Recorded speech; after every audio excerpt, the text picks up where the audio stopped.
this is it is harabambam. We call it harabambam, but it is I don't know the name in English, but we call it harabambam. Okay. This yes.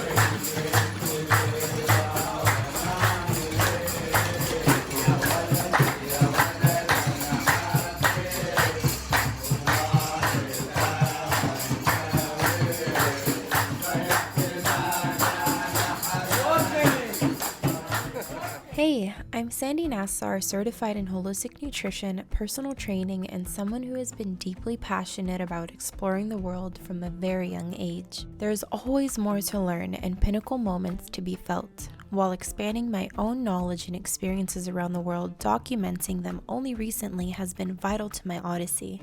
I hope to share each story with all of you in a sense of enlightenment and broader perspective. Taking a leap of faith into the unknown is one of the most rewarding notions ever. My eldest brother's birthday was approaching, and I had decided that we'd take a trip together to Egypt from Jordan. I had been in Jordan for a couple of months at this point already. In all honesty, writings of my recollection and compiling all of my footage that was taken over the span of 10 days in Egypt was personally one of those very rare challenging moments. The short yet fulfilling time I had spent in this country was deeply enchanting. I could go on for so long just speaking about the history, the ancient artifacts, and yet many of them are left a mystery. The amazing people, the culture, its unique geographical nature, and I always do have the tendency to dive deep because details are most essential to me, but as I will be dividing my Egypt travels into 2 separate videos, each will be sweet and concise. In this one specifically, I'll be sharing all about what includes one of the world's very top largest open-air museums, Luxor. With that being said, let's explore Egypt together.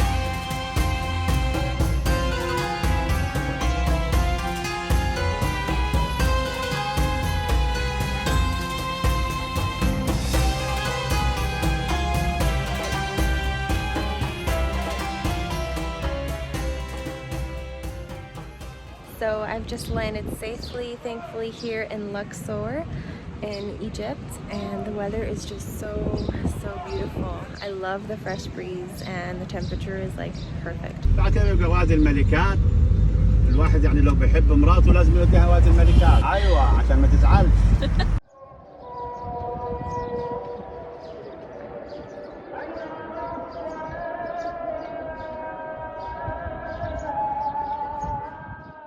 Checked in our hotel, but we've got a few more hours until we're able to enter our room because we had our flight pretty early. So we decided to just take a walk around Luxor here and check out this entire place. I honestly can't believe I'm even here right now.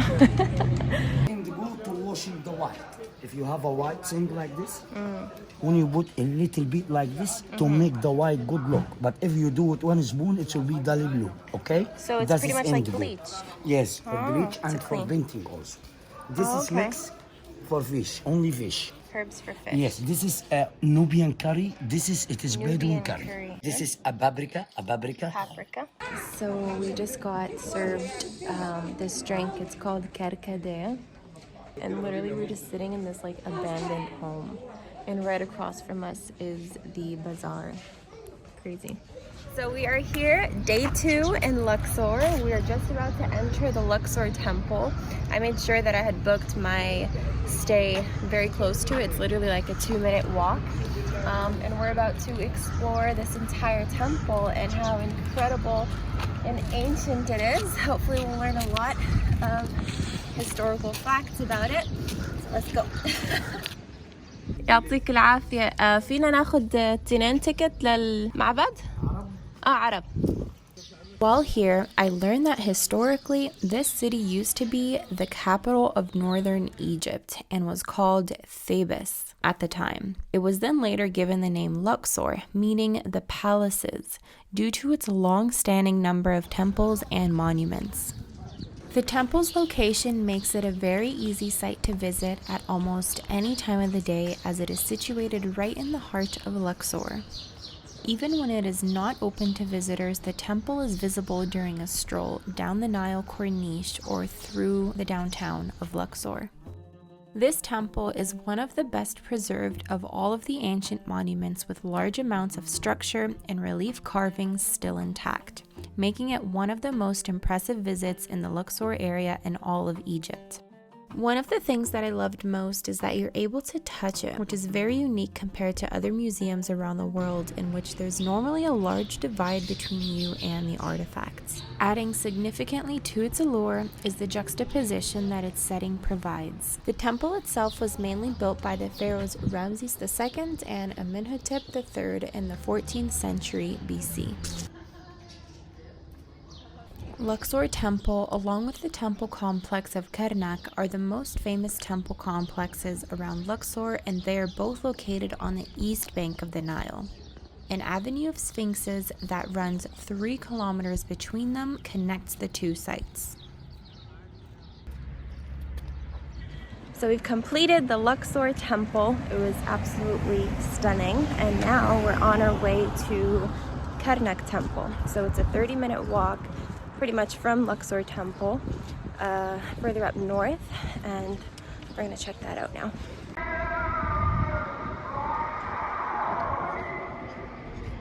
One thing I must say is that when you do come to Karnak Temple, it's quite unclear whether or not you do have to purchase tickets, because it just seems like you can walk straight through. But as soon as you get towards the temple, even passing security, they're gonna tell you where are your tickets. So you need to, as soon as you get to the very, very front entrance, you just ask where it is exactly, because it's kind of hidden in like a little corner. So make sure you do get your tickets before you have to walk all the way there and then have to walk all the way back to purchase them. Marhaba. This one. The Karnak represents the combined achievement of many generations of Egyptian builders, and it actually consists of several temples. One of the most famous structures of Karnak is the Apostle Hall, which is 50,000 square feet. The 134 massive columns arranged in 16 rows supported a roof that is now fallen. It's all at a height of 24 meters. The Egyptians actually believed that the sun originated here in Karnak. Egyptians carried a lot of beliefs as they were very superstitious. This place honestly feels like a maze. There's so many ins and outs, and you can easily get lost, but you can find your way eventually. The tickets to both Karnak and Luxor, both temples, are 30 guinea, which is about $2 for any person who has an Arabic citizen, so from any other Middle Eastern country, including Egypt. But if you are an international citizen, then you will get charged 200 guinea. This Karnak temple honestly just seems endless. We just thought we got to the end here, but on the other side, we've got so much more. I'm here right now at this restaurant called El Sahabi Lane. We're gonna watch the sunset. And I've got also this hibiscus tea. We've got our captain here, setting up this felucca boat. Smile crocodile. And there's our captain chef out there. Captain Cook. Captain Cook. Ya marhab, ya marhab. So we are currently on this felucca right here, and we're sailing down the Nile River to get to Banana Island. He is about to prepare us some tea. So he's got different books here. These are all reviews from people all over the world. He saves these notes over the span of 26 years. How crazy is that? So by pushing this piece of wood here left and right, that is what steers the boat. The ancient form of the felucca is primarily made out of wood. No heavy material is used, no motors, and the sails are woven from natural fibers, making it eco-friendly. Here, the water is about 5 meters deep, and then in the center it's about 15-20. And the reason why we're staying close here by the land is that there's less current pushing against us, and it helps the sailboat move nice and easily. River Nile is the main reason why civilization began in ancient Egypt. التاريخ زمان كان البحر كان مياه كبيرة كتيرة قدامنا يطلعوا يعملوا سد في أسوان. كان البحر كان يطلع فوق يعني فوق المياه دي بتاع 10 15 متر تاني. وكان كل بلد كان فيها الناحية دي والناحية دي كان في غفر يخلي بالهم للمياه تدخل على البلاد جوا. جت اتطورت الدنيا أيام جمال عبد الناصر لما راح عمل السد بتاع أسوان يعني. في تكنولوجيا دلوقتي المياه دي بيشتغلوا منها بيطلعوا منها كهرباء. في خزان في اسنا هنا بيعمل كهرباء وبيوزع على مصر وعلى أسوان. Water goes into the dam from the speed and it circles and everything, and it starts to generate power. Okay. That's why they call it a power plant. At the end of the day, without water, you can't make a power plant. It generates electricity. The Nile had a spiritual connotation for the ancient Egyptians as well as the pharaohs. They used the water for irrigation and building the pyramids thousands of years ago. Well, Captain Shaban is saying that these homes here are all people from foreign countries that have come to purchase them, and they just come and spend the summer here, and it's extremely cheap. The way he had compared it was like the amount you pay to buy pizzas in like Europe would be the same amount of price that you would pay for a month in one of these homes, and it's like 5-star. Rich soil deposits along the banks have also allowed people to crop goods in order to make a living.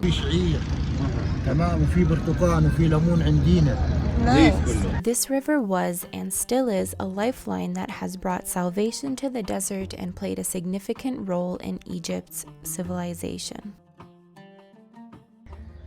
So this is why it's called Banana Island. We spotted bananas right there. There's a ton of banana trees.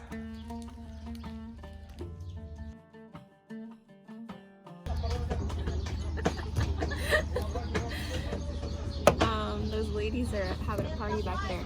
But yeah, we just got to Banana Island and we're about to have some bananas. So this is a complimentary. We also got a tray of different variety of fruits. You get to enjoy these bananas with this beautiful view right here. Just getting closer back to our area here on the east side. You can see the Luxor temple just right over there. We're getting much closer.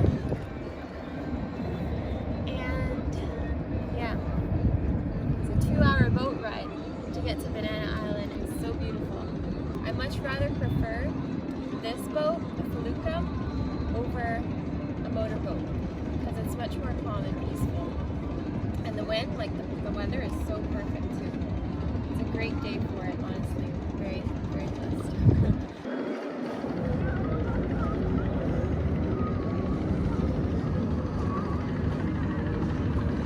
That's the letter S. Oh. Mm. And N. Those are all the letters. Egypt is the first country to use alphabets. Long texts were written in Egypt since the first intermediate period, that is between the Old and Middle Kingdoms. Good morning. So today is day 3 or 4 of our adventures in Luxor, and right now we are just about to get on a motorboat to get right across the Nile. So we've stayed in the east side. We're gonna cross over to get to the west side and explore different temples there, the main one being the Valley of the Kings. Let's get right to it. The west is known as the side where most tombs are, known as the side of the dead, and where the ancient Egyptians chose to be buried and mummified. So from the boat, after crossing over to the west side, we find a driver who takes us around the entire area and shows us about 4 different temples. And yeah, they drive us there, they wait for us, we spend that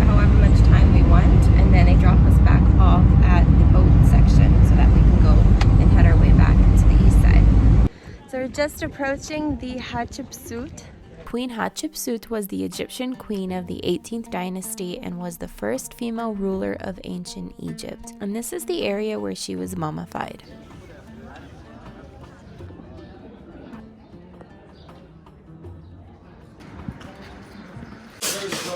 اهلا وسهلا بكم حضراتكم الثانيه. دي اول حاجه طبعا احنا هنا بننحت الشغل ده. المهنه دي واخدينها ابا عن جد، من الفراعنه لغايه دلوقتي بننحت بنفس الطريقه ونفس الطريقه ونفس الشغل. الحجر ده بنقول عليه حجر الالاباستر. Alabaster. الالاباستر ده زي الكريستال بالظبط. Similar to crystal. شفاف، بيكون 3 الوان، ابيض وبني ورمادي. There's white and brown and then gray color. حلوين كتير. طبعا ده بنجيب الحجر ده من بعد وادي الملوك من الجبل. These are brought from the mountains of the Valley of the Kings. حلو كتير. بنجيبه بلوكات زي كده. الحجر ده تقيل. تقال هنا. عشان نصنع فازة بالحجم ده تبقى اخف من سمك الحجر ده. بتاخد حوالي 6 ايام شغل.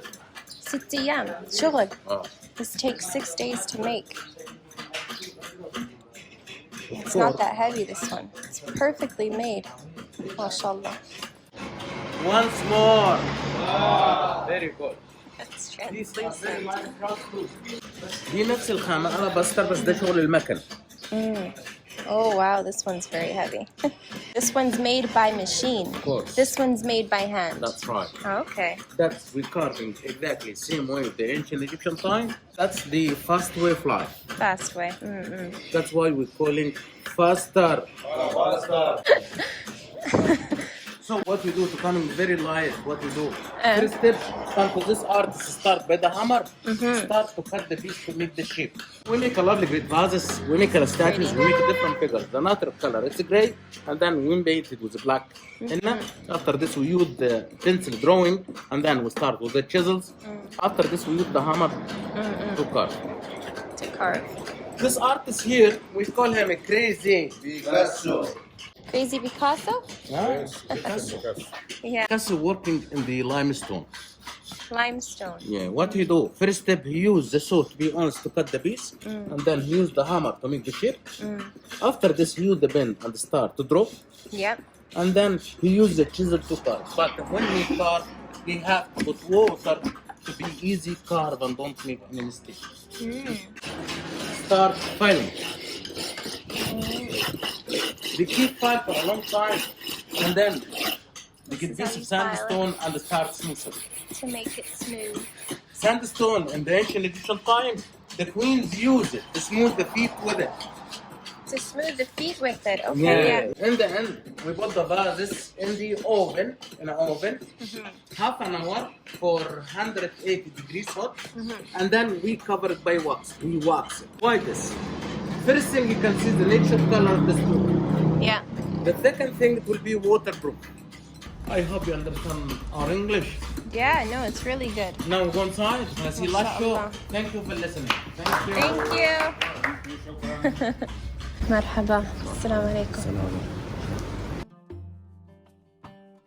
So this selection here, they're all green and they glow in the dark. They're smooth stone and it had come from the mountains from in between Aswan and Abu Simbel. And I love this one right here.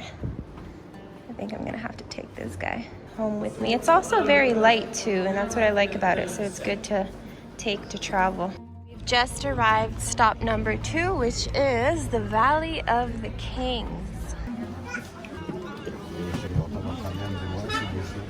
ابو سمبل. ايه الجميل في الفيديو ده يا جماعه؟ انقاذ معبد ابو سمبل من الغرق من الميه من بحيره ناصر عن طريق هيئه اليونسكو. There's a wall of steps in here just to get down to the tomb. As you can see here, there's different entrances to each and every single tomb, and in total there's about 62 tombs. They've got the numbers just at the entrance of every tomb, so you know which one it is that you're entering, and a little bit of the information as well as what to expect basically. So we're going to check some different tombs out. We're granted 3. So the first tomb that I had entered was Ramses II tomb, and he was the longest ruler of Egypt. It was for about 62, 63 years that he had ruled. And now we've just entered the second tomb, which is number 11, and it is Ramses III tomb, and it's just so beautiful. It is so hard to believe that I am inside an ancient tomb right now. It's just so surreal.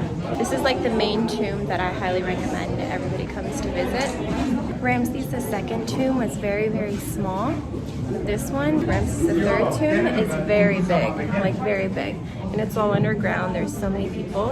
It's kind of hard to breathe, but it's totally worth it. It's just unreal. All of these colors are the original colors. They have been so vividly painted and well preserved. They've never been repainted since 3,500 years ago. So we're choosing tomb number 8 for our third and last tomb to enter here. And apparently it's a beautiful one, and it's a long, you can see here, it shows you kind of a diagram of what to expect when you enter. Last one.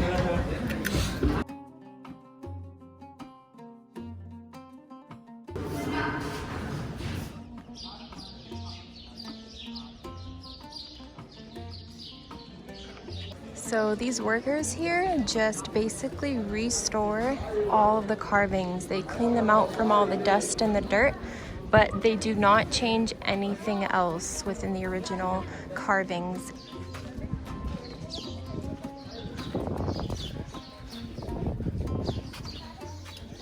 يعطيكم العافية.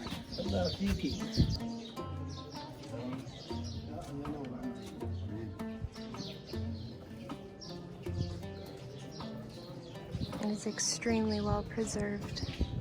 These are very deep carvings here.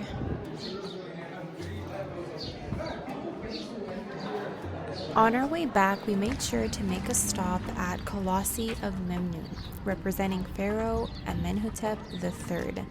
The statues rise 18 meters from the ground, weighing about 1,000 tons.